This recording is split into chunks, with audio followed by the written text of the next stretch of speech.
आर'जारि आर'ज गाबग्रा नोंथांमोन आं बयखौबो गिबियावनो दिनैनि पुर्निमा समनि दिनैनि बे आर'ज हान्जाखौ मानो लानाय जाखो आरो मानो नांगौ जाखो बेनि बागै एसे बुंगोन। मानो होनब्ला जों मिथिगौ आर'जआ मोनसे बर'नि गुबै आरो गोदोनिफ्रायनो सोलिबोनाय बे आर'जनि गेजेरजों आफा इसोर बोराइ बाथौनि सेराव जों गाबज्रियोब्ला जोंनि साननाय हनाय मावनाय दांनाय जों मोनफुंजोबनो हायो। आरो आर'जखौ जों बेखायनो नांगौ फैबाय थानाय समा बर' जाति दानाय आरो बर' हारिखौ फेहेरनायनि बेलायाव गोबां बिहोमा दङ आरो बिहोमा होबाय थागोन। मानो होनोब्ला दिनैनि बै पुर्निमानि समाव आफा इसोर बोराइ बाथौनि सेराव आरो जों जुदि गुवार गोथारै गाबज्रियोब्ला फैबाय थानाय जि एकर्ड बे एकर्डआ जोङो मोजाङै मोजां जागोन होनना जों फोथायो। आरो गोबां सान्थौगिरिजों लोगोसे जोंनि मेलेमजिबिफोराबो बेखौनो हमदांनो हादों जे जोङो दिनैनि खेबसेनि थाखाय ज' जानानै बर'फोरा बै खर'निफ्राय बै खर'सिम जाय जि धोरोमाव थाया मानो बाथौआ बाथौ ब्रह्मआ ब्रह्म ख्रिस्टाना ख्रिस्टान गाबज्रिनाय लोगो लोगो फैबाय थानाय डिसेम्बराव जि जोंनि बर' एकर्ड जानो लागा बै बर' एकर्डखौ जेन आसाम सरकार आरो भारत सरकारा मोजाङै जाफुंलांनो थाखाय जों गाबख'नांगौ। आरो बे गाबख'नायनि गेजेरजों जोंनि थांना थानाय आरो जोंनि मोनथाय गासैबो मोजाङै जाफुंलांगोन होननानै जों बयबो फोथायनाय लाखिनांगौ। मानो होनोब्ला जों दाब जायगानिफ्राय बेखायनो आर'ज हान्जाखौ लिंदों जाहाथे दिनै जुदि बिफा जानानै फिसानि गाबज्रिनायखौ खोनासङाब्ला बा फिसानि बाथ्राखौ बिफाया खोनासंथारगोन।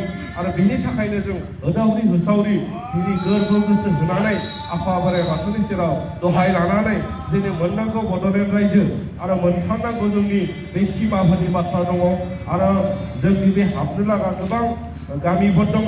बैफोर गामिया जेन मोनसेयावबो जोंहा दागो थालाङा आरो बयबो जोङो फैबाय थानाय बे जि एकर्डआव जोंनि गामिफोरा हाबनानै जों मोजाङै रायजो जालांनो हानायनि थाखाय जों आर'ज गाबनांगोन। आर'जखौ जों दिनै गावनि बियालासेनो दिनै रायजोनि थाखाय बयबो जों बियो आं बेखौनो खावलायो।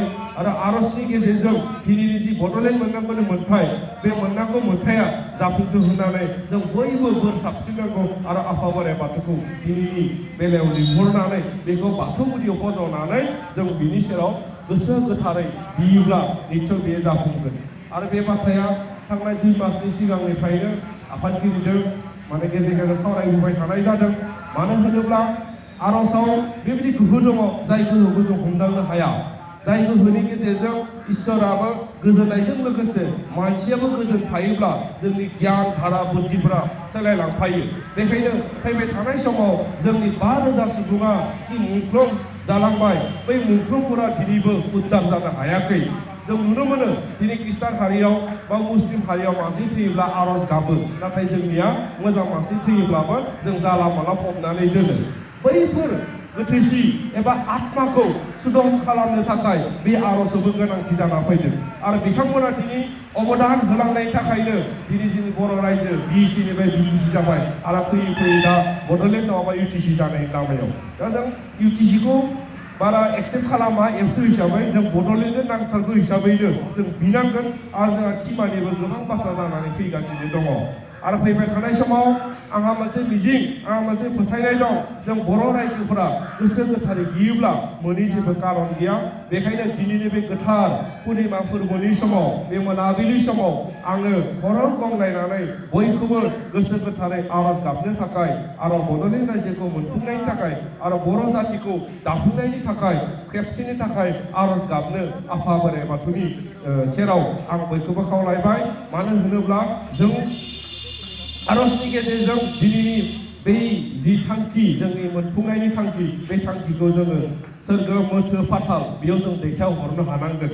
होमब्लासो जोंनि बाथ्राया फैबाय थानाय समाव दिल्लीयाव जा रायलायनो लागा नैनियाबो डाइरेक्ट इनडाइरेक्टलि आसाम सरकारजों रायलायबाय आरो समफोरबो रायलायबोगोन भारत सरकारजों बेखायनो बैयाव जेन जोंनि दैदेनगिरिफोरा जेरैबो सौग्रुवा आरो जोंनि दैदेनगिरिफोरा जा थांखि लायो बे थांखिखौ मोनफुंजोबनो हाथों होननानै आफा आइनि सेराव दिनै जोङो खर' गंग्लायनानै आर'ज गाबगोन बेखौ आं मिजिंथिबाय आरो बयनिबो जानानै आंनि गोरोन्थि निमाहा बोर बिनानै आंबो नोंसोरनि सेराव फिसा हिसाबै निमाहा बिनानै दिनैनि बुंलांनायखौ एसेनो फोजोबनाय जाबाय गोजोन्थों